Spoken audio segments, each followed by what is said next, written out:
ए महारानी, अबले तक तोरा से कपड़ा ना धुलाइल बा, हाथ में मेहंदी लागल बा का तोरा के? धोते ना बानी भौजी। जुबान लड़ावे दारू हमरा से, फटाफट दो, आरो काम करे के बा। बड़ा अत्याचार कर रहल बाड़ू तू। अत्याचार?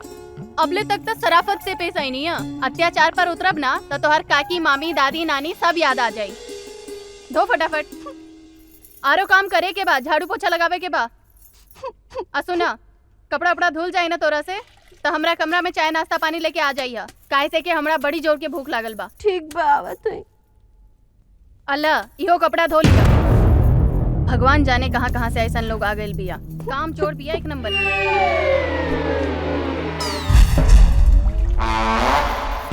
हाँ, हमर शांति बहुत देवी रहली। हम दहेज के लालच में ओकरा जगह पे एगो चुड़ैल के बैठैली।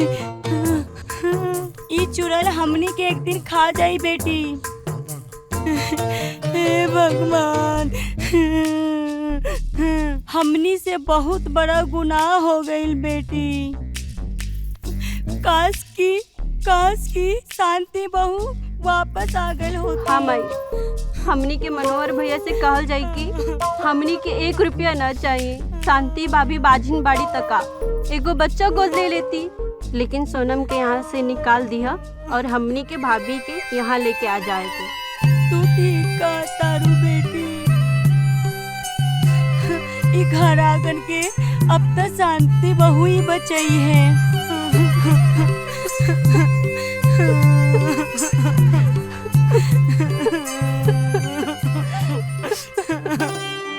सोनम, तोहर शादी बहुत धूमधाम से हुई। हमरा वजह से शादी मंदिर में करे के पड़ल। तोहके कितना दुख देतानी। पास रहते हुए भी तोहसे दूर रहतनी, ना तो से प्यार कर पावतनी, ना ठीक से मिल पावतनी।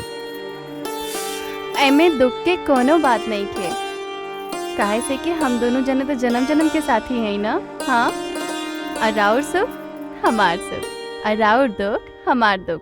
त रउआ बिल्कुल भी चिंता ना करी, हम रउआ से बहुते प्यार करेनी। यही खातिर हम रउआ के कोनो तकलीफ ना होके के देब और रउआ के साथे रहम। मुआ, मुआ।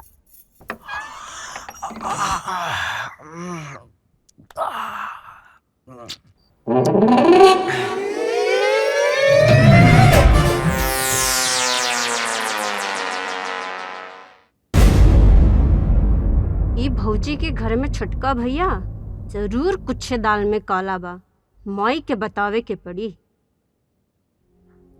ई तो बड़ा बदतमीज और लड़ाकू लड़की आइल बिया रे माई। कर बात सुन के तो हमार खून खोलत बाटे।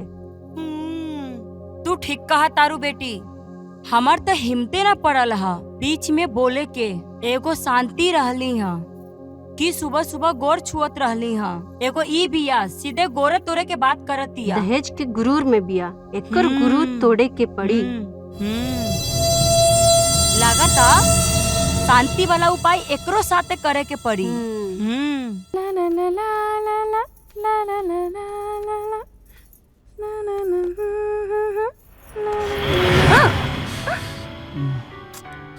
राजा तू हाँ, जैसे तैसे मौका मिलल आज। बहुत दिन हो गए मिलले। हाँ सोनम, मिले के मन तो हमरो करता, बाकी मजबूर बानी। काहे से कि सब लोग घरे पे रहेला ना, हमके नहीं के मालूम कैसे मिले क्यों। आज कोनो न कोनो बहाना करके मिले के बा। चलो बहरी। हाँ अभी ना हम भैया से बात करते नहीं। एक चुम्मा देना। ना देना। अभी ना। देना। अभी ना। हमार कसम। ना। मन करता हमार कसम। ना देव। ना ना छोड़ी ना, छोड़ी ना। इका कहा तारू, बुझा था कुछ? हाँ मैं सच में कहा थी, हम अपना आप से देख के आई नहीं। हाँ ठीक बा, आबे दो आबे दो आबे दो। मनोहर, कमाई हम तोहरा से कुछ कहल चाहता नहीं। का बताओ? नौकरी के अलावा भी बाकी जगह तोहर नजर होके के चाहिए। हमको समझली ना। तू सोनम के कितना जानत हवा ई हम नइखी जानत। बाकी ओकर स्वभाव बहुत बिगड़ल बा, राजा से बहुत नजदीकी बढ़ा रहल बिया। ई तू देख ला बाबू, ऐसे ज्यादा अब हम ना बोलब।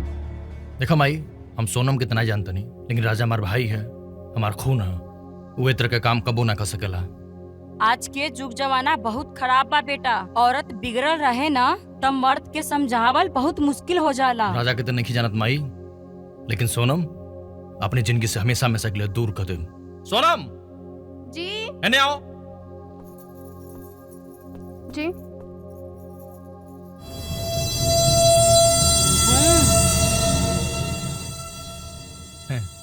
तोहरा के आज शॉपिंग जाए के रहल ना, जा अपन सामान रख लो और पर्स लेके राजा के साथे चलो। ठीक बा? जी थैंक यू। देख ले भैया के माई, इतना सब बोलला के बाद भी भाभी के 10,000 रुपया देता रहे शॉपिंग करे, वो भी राजा के साथ। ये का करता रू? चलो हो। जी आवा अरे आओ जल्दी आओ। चलो कतही घुमा के लाई, चलो चाट छोला खियाई। जी चलें। हाँ हाँ का खोई? जी चलें।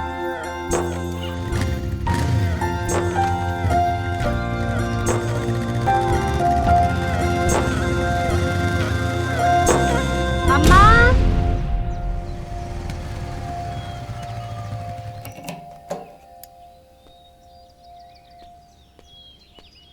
माई, राजा के फोन नहीं आइल है, शॉपिंग करे गइल बा। तू लोगों के बहुत बढ़ावा दे रहल बारा मनोहर। तोहार बुद्धि भ्रष्ट हो गइल बा का?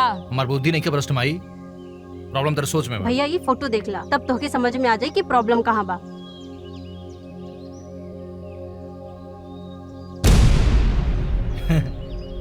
इताम बात बा, फोटो लियल इमन कौन बात बा?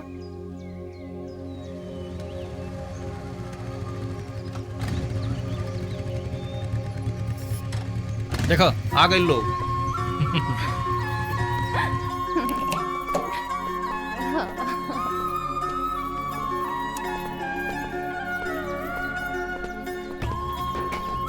शॉपिंग के लिए मैं आइले मजा। हाँ शॉपिंग तो ना कर पाई नी, बाकी सिनेमा जरूर देख ले का सीन रहल हा। ओए होए होए होए होए। पर जाना तानी राजा साथ रहले हा तब मजा तो ढेर आ गई। तू जरूर कोई काला जादू जानता रे। तोहरा जैसन डाइन हमरा घर में आके तहस नहस कैले बिया। माई, घर के तहस नहस ई कइले बिया कि तू कइले बारू? खुद लौकता। स्वर्ग जैसन घर के तू लो नरक बना के धो देला। सीता जैसन भौजाई पर लक्षण लगाओ तोहरा लोग के तनिको सा शर्म ना आई। तू लो जियल हराम कर देले रहलू लो भौजाई के। तो का हम ही बाउर बानी? हम ही बाउर बानी? हाँ ना तो हम बाउर बनी। ई घर में सिर्फ शांति एगो अच्छा रहल, बाकी तू सब बदमाश बारा, सबके सब मिलल बारा। अब ई घर में हम न रहब। चल बेटी, मामा के घर चल। चल बेटी चल।